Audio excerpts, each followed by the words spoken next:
This is a video on how to repair a 600 pump. We're going to disassemble and decide what the problems are as far as broken valves, pitted valve seats, a bad plunger, or seals.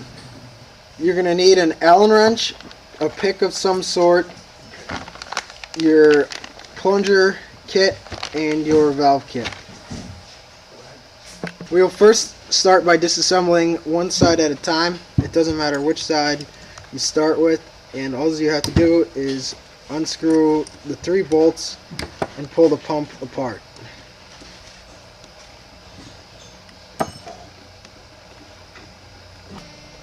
Now after you've removed the 3 bolts, pull the top section away from the pump. You'll notice there's a bushing here that rides on the plunger. It normally sits in here. Then you want to remove the rubber gasket.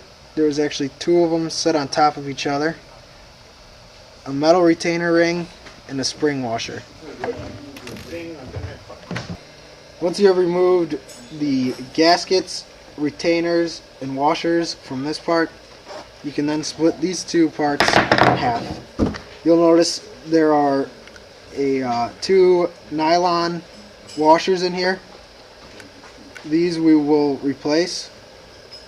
You just take those out, set them to the side, and then on this half you have the 2 valves with the O-rings. You can go ahead and remove these 2 O-rings, and then you can go ahead and remove the valves with your pick by just taking these O-rings off. When you do this, you want to make sure you orient the valves so that way when you go to put the new ones in, you know how they went in. This one is facing up, this one is facing down, so you can just put them off to the side in the order that they were facing inside the pump. You'll also notice there are 2 more nylon washers on the bottom side. You can take those out and discard those. We will replace those. Now we're going to go to the valve kit, and you'll notice there's a baggie filled with nylon washers. You can go ahead and take 2 out that are going to go into here. Now before replacing these into there, you want to go ahead and inspect the inside of the waterways to make sure that there is no buildup of hard water, and if there is, you just want to go ahead and clean it. And by doing this, you'll be able to tell if there are any pitting in the seats of where the valves sit. And there may be some discoloration of white along here. That is allowed, but if there are pits like this one has right here, you'll notice there's a big, it looks like a crater in the side. You are going to go ahead and want to replace this half of the pump housing because your valves will not seal and it will cause them to fail once you have rebuilt the pump. Now that you've transferred the old parts to the new pump housing that is good, you can place the new nylon washers in there. You're going to take this half of the pump, put your new O-rings in on the bottom, then you will take 2 more of the nylon washers and you will place them at the bottom where the valves will sit. Then you can take your new valves with the O-rings, place those in, push the O-rings down, making sure that they're seated and the valve is down, and just do the same for the other side. Again, making sure that they are oriented correctly. And then when you have completed that, you can place these 2 pieces of the pump together and just squeeze them down. Then now on this side of the pump,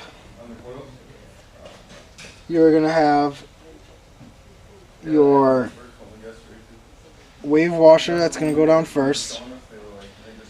Then you will have the metal washer here that's got the dome on the top, and your two rubber pieces. Put those together, top of the metal washer.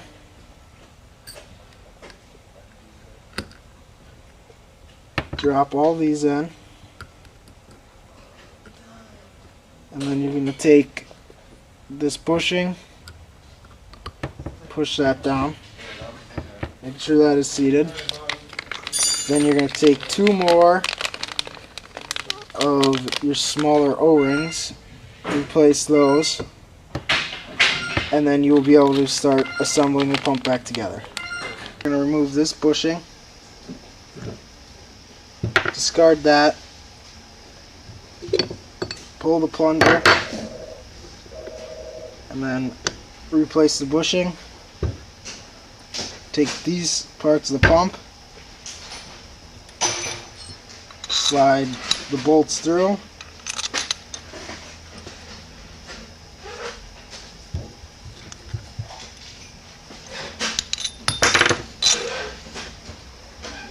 and then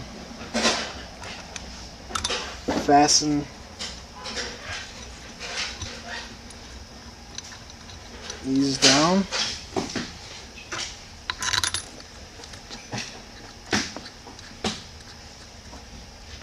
And then just tighten them.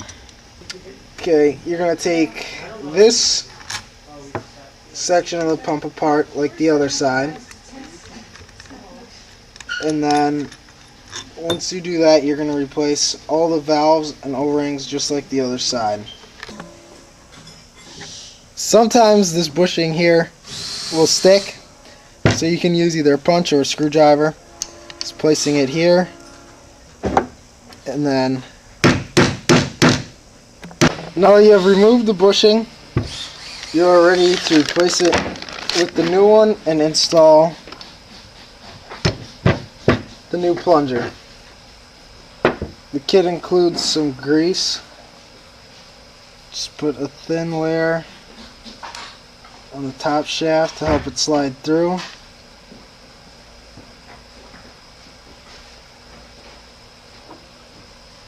Along with the bottom.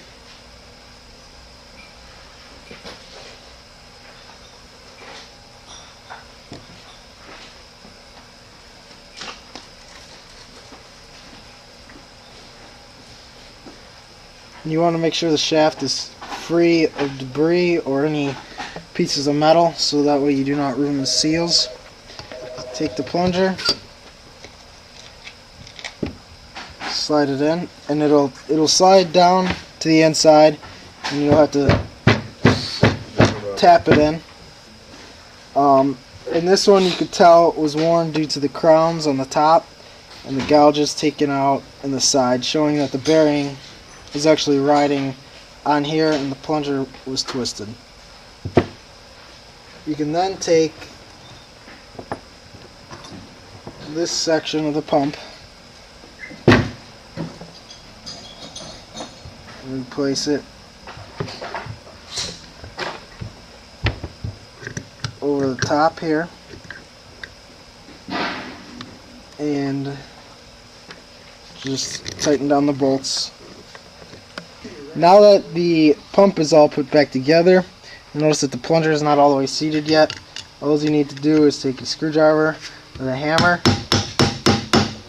and slide it up. After that, you're going to want to go ahead, make sure that the pump is level here, this plunger. So all you want to do is use the handle of a screwdriver to tap it down. So that way when the bearing rides, it doesn't cause that to wear. And then after you're done with that and ready to install it, you just want to apply grease to where the bearing is going to ride.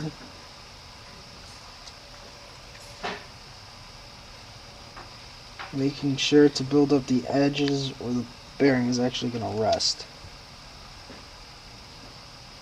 And then your pump is ready to be reinstalled.